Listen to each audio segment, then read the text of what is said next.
Now let's continue with our subroutines. On the left hand side we have the same code as in the previous video. On the right hand side I've made a copy of this code. So we're going to mess about with the code on the right hand side. Now we want to generate a little add subroutine, so we can take this bit of code here and we can position it in its own little position within our code. So we can call this add underscore num and we'll place the code here. So this is our own little add subroutine that we've got here. Now we have to be able to get to it, so what we can do is we could use the jump command. So we could say gmp add underscore num. So it's going to come down here and then jump to our subroutine. It's going to run through our subroutine and then we're going to have to return back up to here somewhere. So we could use the gmp and we're going to jump to, say, the end prog. So that's the end program. So then we're going to have to come up here and write end prog, and I think we'll tab this here. So what we've done is we've just used the jump command in order to jump to another bit of code. We run through our little subroutine and then we jump back again. Now this is a perfectly fine way for us to do this little bit of code here. But what's going to happen if we have a subroutine which calls another subroutine? Now we could do the similar sort of thing. We could write in the jump and then we could jump back, and then if we had a subroutine within a subroutine within a subroutine, we could do the same sort of thing. But there's a much more elegant and efficient way for us to do that, and that's what we're going to look at next. But first of all, we'll see whether this actually works. So terminal run, assemble, and you can see it says assembly successful. We'll load the code in.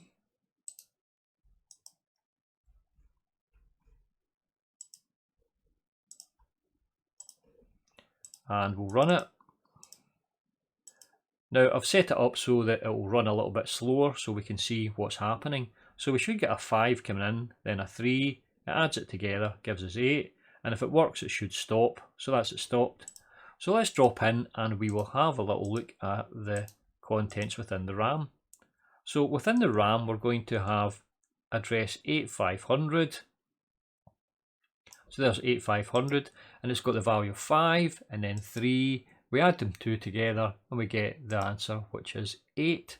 So this has generated a process for jumping into our own little subroutine. But now there's a more elegant way of doing this, and that is, instead of using the gmp command, which is jump, what we can do is we can use the JSR. So this is jump to subroutine. So what's the difference between the jump and the jump to subroutine? Well, we know the jump just jumps to wherever we want it to go to within the code. It's quite simple. But the jump to subroutine adds an extra little thing in. So what it does is it works out what the next address is, and it saves that next address in the stack. So in effect it saved the return address in the stack. Now if we had a subroutine calling a subroutine, then again we could save the return address from that subroutine on the stack as well, and if it was a nested subroutines we could just keep saving the return addresses, and when we want to go back up to the next level we just pop the return addresses off and we can just go back up to the next level. So that's what we're going to use for our jumping into subroutines. So let's say we've done that and we've used jump to subroutine. Now we can get rid of this here and we'll just have the end command there. We jump down to the subroutine here, it runs through the subroutine. How do we get back up here? Now what we can do is we can use another command, which is RET. Now RET stands for return, so we usually use the jump to subroutine and the return together. Now what the return does is it knows that the value in the stack is the return address, so it just goes to the stack, it pops that value off and it just returns back up to that position. So that's the code written now. Let's run it. And you see it, assembly successful. We'll drop into the top level here and we'll reset and reset. We'll drop back in and we'll load the program.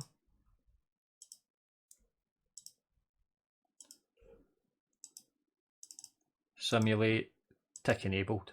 So if this works, it should again just have the 5 and then the 3, then the 8, and then it should stop. That's if everything's okay. So it has worked and it has stopped. So let's stop the simulation and we will go in and have another look at the RAM. So 8500, this has the 5, the 3 and the 8.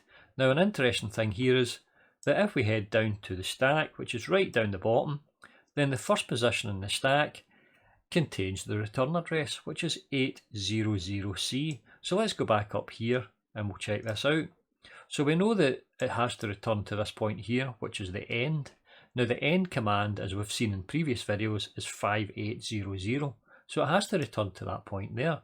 So this point here is 8000, and then it goes 1, 2, 3, 4, 5, 6, 7, 8, 9, and then it goes A, B, and C. So that's 800C, which is the correct return position.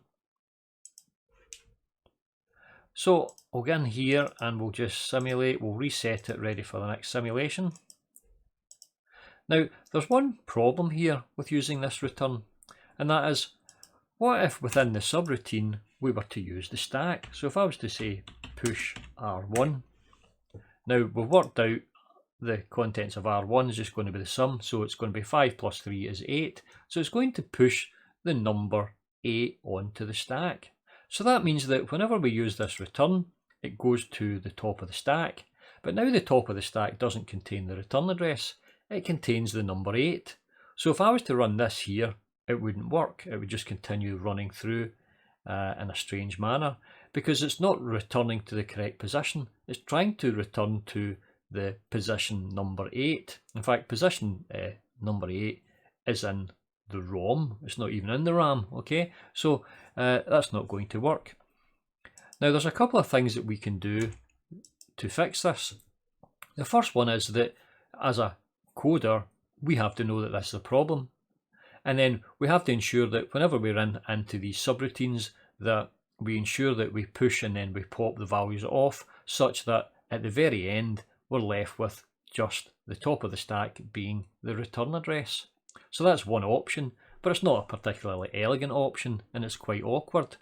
Now, another option that we have is that we know that when we go to the jump, we do the jump to subroutine, it puts the return address into the stack. So as soon as we come in here, we can pop that return address off of the stack and we can store it. So we can store it in a variable, and we call the variable return address. Now we have to declare that variable down here, so we can use the DC and we can call it return address, and we can initialize it, say with a value of 0. Now we've saved the return address, so whenever we get to the return here, to ensure that the return address is actually on the stack, we can just push it back onto the stack. So I could say push. Now we have to be careful because we know we want to push the actual value of the return address, okay? So we have to put it in brackets, so that's return address. We'll see if I can spell it right. Return address, okay? Now if we didn't have it in brackets, then what it would do is it would return the address of this here. So that would be 8500 there, 501, 502, 503. So it would return 0 cross 8503. But that's not what we want. We want the actual value that's inside that address, okay? The value that's inside that address is the actual return address. So to get the value which is inside it, we have to put that in brackets. So that should work okay now. If I went terminal, run assemble file, and it's assembly successful, and we'll go back in and we'll load it up.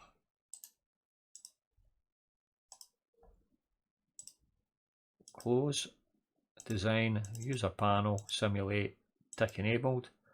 So if this is okay, again it should have the 5 and then the 3 adds together to give us 8, and then it should stop because it's jumped to the correct position, and it has stopped there, so that has worked.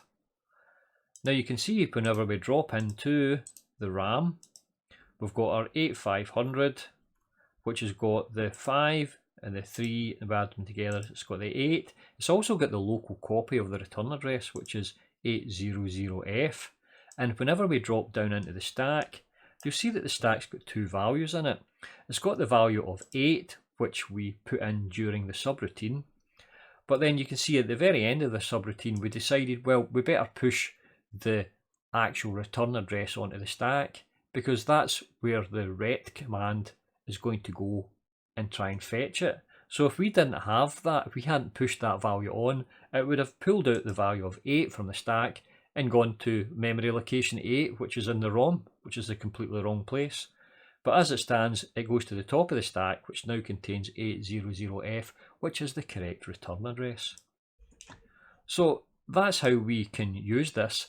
Now, it isn't the way that I tend to use it, and this is just really down to my personal preference. Rather than using the push command here, I just prefer to come in here and use the jump command. So I'll come in here and I'll write JMP return address, and I can just get rid of this ret. Okay, so we don't need to use the jump to subroutine with the ret, we can just use it like this. So when we use it like this, it means we don't really have to bother about the stack at all. Okay, we know that the return address is just sitting in its own variable, and we can just jump back to that point. So this is how I tend to use it. Now, I'm not going to run through the simulation again because it just does the same thing again, and it just returns back to the correct position. So I think that's enough for this video. It's been quite detailed, I suppose, but the good thing is that at the end of the next video we should have finished the subroutines. And the whole point of doing this is that I have a whole load of subroutines all together in their own special areas, which we call libraries.